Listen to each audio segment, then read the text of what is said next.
Welcome back, YouTubers, to our TNA Bound for Glory preview. TNA's biggest pay-per-view of the year with me, Mr. Parkin, and this guy sitting next to me, it's NJ, everybody! What's up? And we're the British Fist. Catching. Subscribe or above, like this video, and comment any thoughts you have going into TNA's biggest pay-per-view of the year, Bound for Glory, in that comment section down below. And make sure you contact us in the links in the description box below. So with this being TNA's biggest pay-per-view of the year, NJ, are you feeling, well, I think this sums it up, but are you feeling the Bound for Glory hype? And explain if you are, and if you are, and if you're not. It's the main events that I was going to sell this. The matches building up to it's like they've not really cared too much about, apart from maybe the Joe Ryan Snow, which has been built for some time. But overall, I don't feel that this is like a WrestleMania kind of feel. I feel that this has got the important matches, but just not strong enough. Yeah, and that is kind of my opinion as well. I'm not really sure, I can't really put my finger on it, but I just haven't been feeling the Bound for Glory hype. I really just haven't. I remember last year I was very excited for Bound for Glory. I remember WrestleMania, I was very excited for WrestleMania. I remember Lockdown, I was really excited for Lockdown, but I just haven't felt that same excitement for this show, and I think it's mainly because with the Aces and Eights that they dominated the show, it meant a lot of other matches on this card, including in some cases the World Championship match, has kind of felt like a sort of afterthought, really, in my opinion. And that has kind of taken away from this being a more complete show. Yes, we've got 3 big matches there, a couple of which have been built for a very long time now. But I'm just not feeling, though I feel it will be a good show, and I always look forward to big events. I haven't been hyped up fully for it. Hopefully TNA will prove me wrong, though. Well, I'm going to give my overall thoughts about each match because some of them I'm going to be two-sided for, but more maybe not so good. Yeah, so give us your thoughts on the way TNA are built for Bound for Glory. It's kind of felt a little bit lackluster, but I'm still looking forward to seeing their biggest pay-per-view of the year. And there are some good matches on paper on this card. All I'm going to say, I've repeated this, but I'm putting different words, is that this does not feel like it's the big pay-per-view of the year. We'll start off with the X Division match. Zema Ion versus RVD. This got pretty much no build at all. The X Division has been on TV for a whole long time now, and RVD, they pretty much came out and said, well, they haven't got a match, you haven't got a match, so let's have a match for the X Division Championship. And does RVD even really qualify to go for an X Division Championship? The thing like this is that RVD basically said that he asked Hogan. Hogan said, pick anyone you want to face and you can face them, rather than pick Iron for some reason. Maybe he just wants to hold a belt once again. Gold. But with this match, my prediction is I think it should end unclean, just so we don't get Rob Van Dam as the champ, especially if they want Ion Sorensen somewhere down the line. Yeah, I mean, they really do need to keep that belt on Ion if they're going to go with Jesse Sorensen and Ion down the line. But Rob Van Dam does not do very many jobs, and that is what I'm worried about here. Will RVD win the X Division Championship when really he should be putting over Zema Ion? I hope he does put over Zema Ion. It'll be a nice match to start off the show. It's just had no build really for me to really get behind it, and I can't get behind RVD as a babyface. I really can't. Sadly not, and the fact that Rob Van Dam, if he does his job, then this match could be pretty good. If he doesn't, then you're going to question why are they doing this to Ion. Got to remember, he didn't put over Magnus 3 times, and yeah, that says so much. Joey Ryan versus Al Snow. With Joey Ryan gets the victory, he wins a contract. This started a long time ago, and this is one of those very rare feuds in wrestling where they've actually used the slow build. They've had like the odd segment here and there. They've kept it interesting with Joey Ryan coming in, and you know, as much as people may say, oh, well, we don't really want to see Al Snow in the ring, I'm actually really intrigued in this match, and I think it would be a nice launching point for Joey Ryan. It could be a possible star for TNA down the line. Because the thing is, when this first kicked off, many people were like, why has TNA just done this? Why hasn't Ryan got his contract? And they thought, they must have realised that, or it must have been the storyline idea, and they just kept building it. Yes, there was some weeks when Ryan didn't appear when he should have done, but by the end, especially with Al Snow's might work on Ryan, this match has become more of a, I want to see this, Ryan could be put right and into this division. I expect Joey Ryan to win this match, and then they'll give him a contract. I really do. He should do, because it'd be really a shame if the second chance Ryan gets to get into TNA, he fails. So I really don't see why they would give Al Snow the win unless TNA really don't like Ryan, which I think they do. Possibly not. We'll see how that goes. The TV title match: Samoa Joe versus Magnus. Now this match could have been a big match. Two former, you know, they were both tag team champions, but this has seemingly had no build, and TNA have had so many opportunities to build up this match to be a big deal, And they really haven't. They have given this match no build at all, and this match really deserved it, in my opinion. What they should have done, I know it's too late to happen now, but as soon as they lost the belt, they should have continued Yeah. fighting against each other, being frustrated against each other, and had a little segment build up and made this match bigger than what it is now. And the fact is, all we've really got from Magnus is mic work or time to speak. No actually matches to prove that he's actually going to be a fighting champion for this. And Joe, well, we know he's a dominant force, especially compared to last year. So I think Joe has the most strongest ability and reasoning to win. Yeah, I mean, Magnus was busy doing free jobs for RVD, but at least I'll say this: as much as this should be a good match in my opinion. Although it's had a lack of build, and I'm not really like too excited for it. It's a hell of a lot better than Robbie E versus freaking Eric Young, so I'll take that over that. And the TV title should hopefully mean a little bit more after Bound for Glory. Hopefully, who do you think winning this? Joe? Samoa I'm Joe? putting my money on Joe. Yeah, I say Samoa Joe, and they'll probably have a rematch at Turning Point with hopefully more build. Because this does have a big Bound for Glory feel to it, but they haven't given it the build to make it feel that way.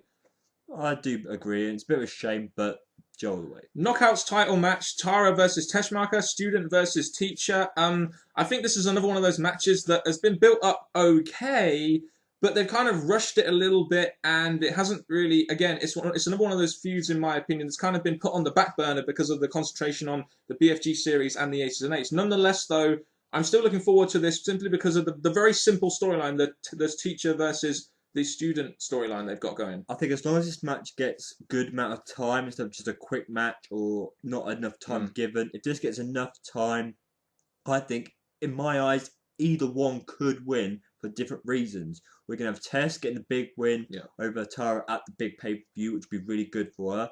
Or we're going to have Tara get the win, because if you've got this idea of Mickie James turning heel, but if she stays as a face, you can have Tara, Mickie James. Just so many different ideas. But if I put money on a particular win, I think Tess. Yeah, I'd say Miss Teschmacher as well. And hopefully their match will be better than the one at No Surrender, which I didn't think. I think they deliberately didn't do that match as well, so they could have a better match at Bound for Glory, personally. But this should be a good match. It's just one of those feuds, in my opinion, that's kind of lacked a little bit because of the concentration on the Bound for Glory series and the Aces and Eights stuff. But we'll move on to the tag title match. AJ and Angle versus Daniels and Kaz versus Chavo and Hernandez in a triple threat match for the tag team championships. This is kind of just felt there, really, hasn't it? It should be a good match. Don't get me wrong; it looks like a good match on paper, but it's one of those title matches again that's just kind of seemed like it's there, especially after AJ and Angle and Daniels and Kaz were, particularly AJ, Daniels and Kaz were involved in this massive Claire Lynch storyline, and that's all of a sudden just came to a halt. To be honest, as much as this is so different, the 2-on-2-on-2, a big three-way match, I do still see it as one match, which is Daniels and AJ, just because they're not against each other singly, but they're in a match together, and basically Hernandez and Chavo are probably going to be put into this match to probably eat the pin for one of these two teams. But I see it probably more concentrating on the teams of Angle and AJ and Daniels and Kaz. Yeah, and I think personally this was supposed to be the blow-off to the Claire Lynch storyline. That was going to happen on this show, but then she quit the company and didn't want to be part of the storyline because her identity was revealed. So therefore, they've kind of had to reshuffle things, and they've made this three-way tag match. Hell, at least it's a tag title match that's been semi-built up to using a long-term storyline on the pay-per-view. Has the actual match itself been built up great? Not really. But it should still be, I mean, you've got AJ, Angle, Daniels, Kaz, and Chavo in there, and it should be a decent to good match. The thing is, even though it's not the best build, these 6 wrestlers have had TV time. Yes. They've had continuously, week after week, something involved in the show, so I think they've done an okay job here. I guess my problem is it's mainly been matches. It hasn't really been like anything to advance a feud. As I guess I'm sorry, but it should be a decent match to say the least. So next we're going to talk about the street fight between Rude and Storm with King Mo as the referee.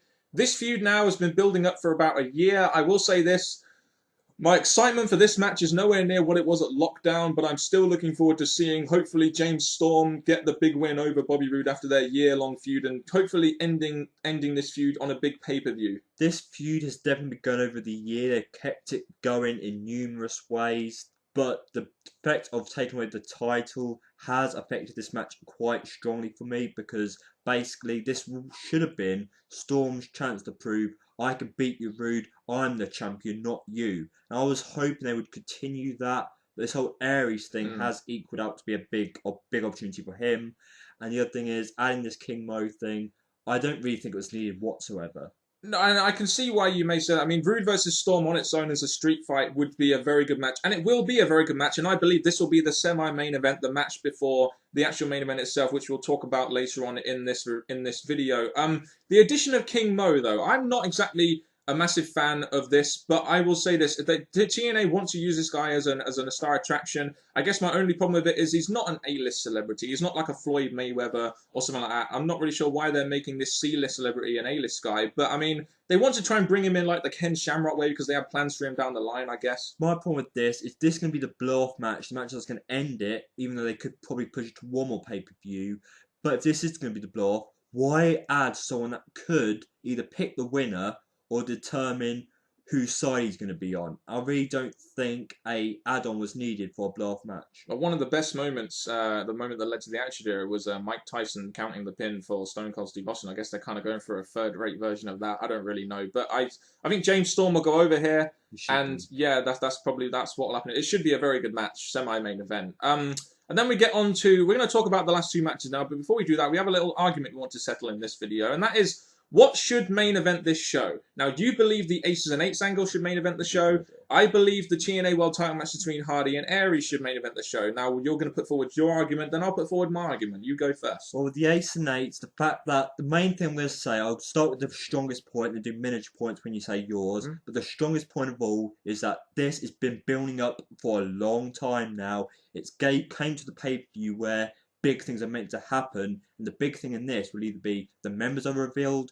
the leaders revealed, and what a great way to finish the show off with the leaders standing over the TNA members and then bring us on to the next show, which will be the follow-up of the pay-per-view. And you say that this has had a lot of build, but you're kind of forgetting that Jeff Hardy won the BFG series. Now, that went on for, what, about 3 months, essentially, after Slammiversary. So you could also argue that that has had also an equally amount of as build as this. And it's also for the most prestigious belt in the company, which generally does main event TNA pay-per-views for the TNA World Championship. And let's face it, having Jeff Hardy in there, and if they're going to make him the top guy, if they're going to make him the top guy in TNA, which I feel they will, then they have to have that as the main event, in my opinion. Despite the fact that Aces and Eights could give us a nice angle going into the show, I think the world title in this case on the biggest pay-per-view of the year should be top priority, in my opinion. That could be a case, and obviously they both had strong build, but let's say the leader is Jarrett. We all know how he likes to be in the main event, he likes to finish the show,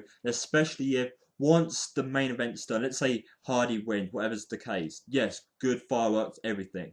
But for an impact, something big, something like, oh, I can't wait to see what happens on the next show.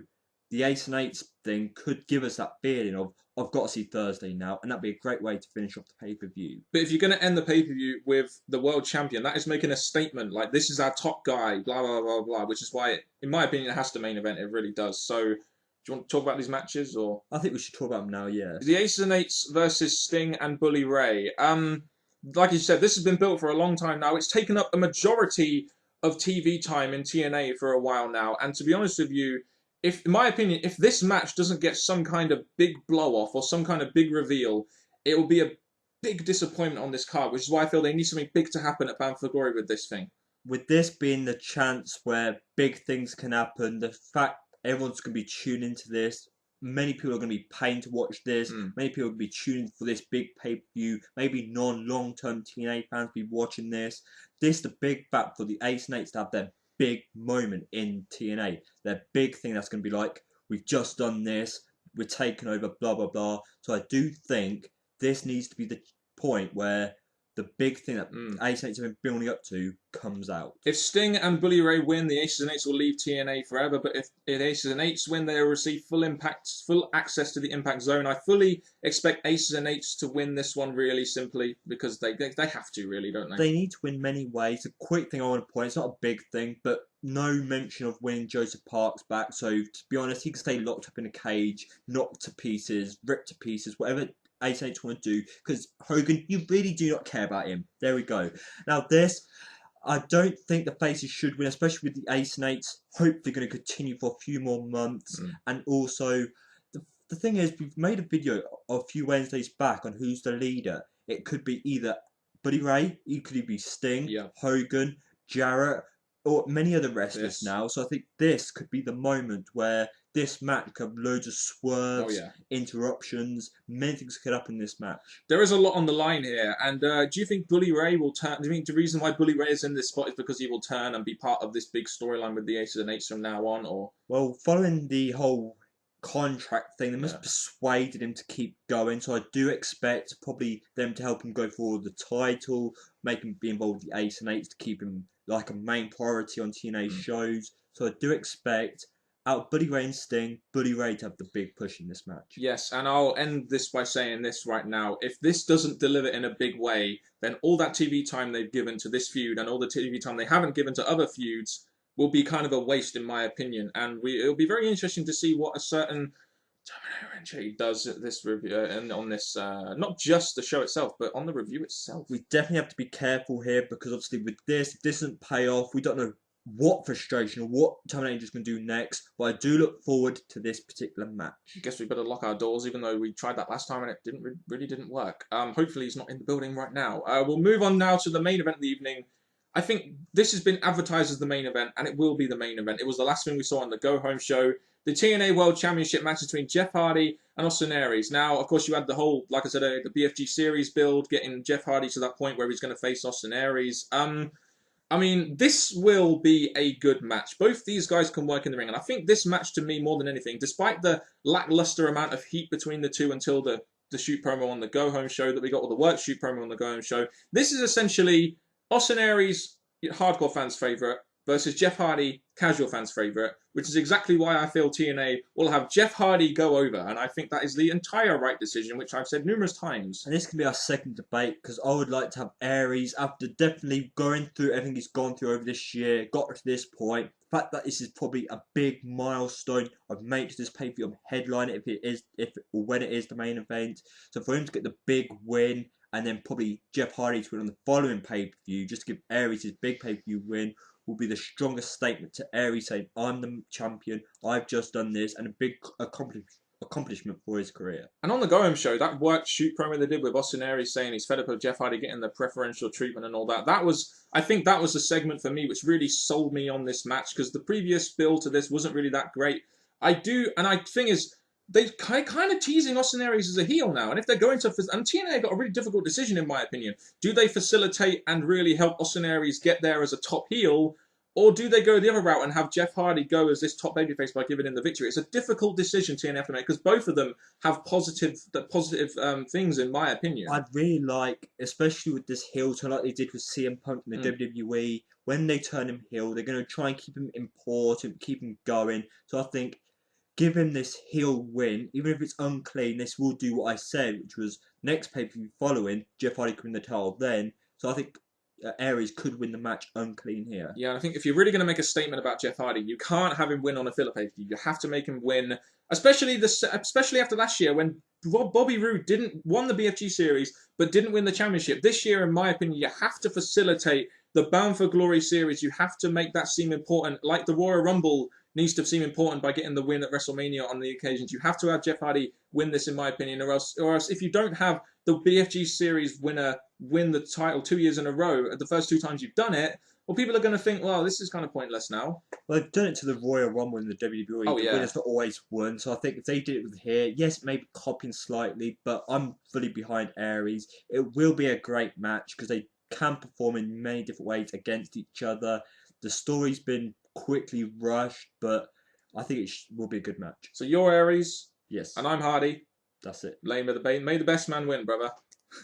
That'll be an interesting little bit of the review. Me gloating when I know the Hogan is going to pick his boy to win this one. He will.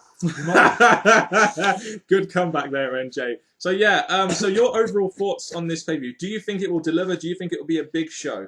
If we go past the build that hasn't been as best it could do compared to when you try and book other pay-per-views, because I think other pay-per-views in the past this year has been booked better compared to this, which is a real shame.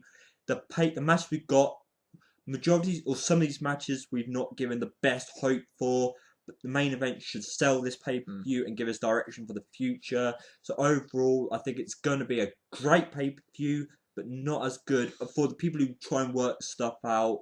the one to look at the matches, what's been happening over the last year, months, and that, I think could slip up there. I mean, TNA have kind of built this up to a crescendo in some ways, in my opinion, which is exactly how you build to big pay-per-views. You've got 3 important matches there. Do I think the build has been good? No. Was the build good for Slammiversary? No. But the pay-per-view was very good. If TNA can deliver on the day, while they may have not got people excited for it, the show, hopefully, in my opinion, will be a very good one, as they kind of built up to this moment in time with many feuds like Bobby Roode and James Storm, the Aces and Eights thing, TNA World Title, all that kind of stuff. So hopefully, in my opinion, it will be a good show, and it should be a good show, and I hope it is a good show, as I really want TNA to go to that next level and at least try and compete with WWE at some point, even though I know that's very unlikely. Well, they've got a big chance here, and I'm just hoping that even though we've said about the build not always been that great, it pays off, gets us wanting to watch the next show, which is what I think pay-per-views should get us to want to do. And let's not forget also, Sting is being inducted into the TNA Hall of Fame the night before, so so we'll see highlights of that on the show itself, which I kind of look forward to because it's TNA's first Hall of Fame thing, so I think it'll be cool. And there's a big chance that Christian's not going to do his best promo work here. There's even rumours that he might not even be there, to be honest, but we'll see what happens with that one. So give us your thoughts going into Bound for Glory down in the comment section below. TNA's biggest pay-per-view of the year. Do you think it feels like a big pay-per-view of the year? Please let us know, and I will now hand you over to NJ to hit his little shoot promo on ending this video. I'm going to make this pretty quick because the room suddenly got a bit cold, but from Mr. Parkin and me, NJ, thank you very much. Enjoy the pay-per-view. Share your thoughts and predictions in the comment section below. What have you done with NJ? Shit, I'm getting out of here. This is ridiculous.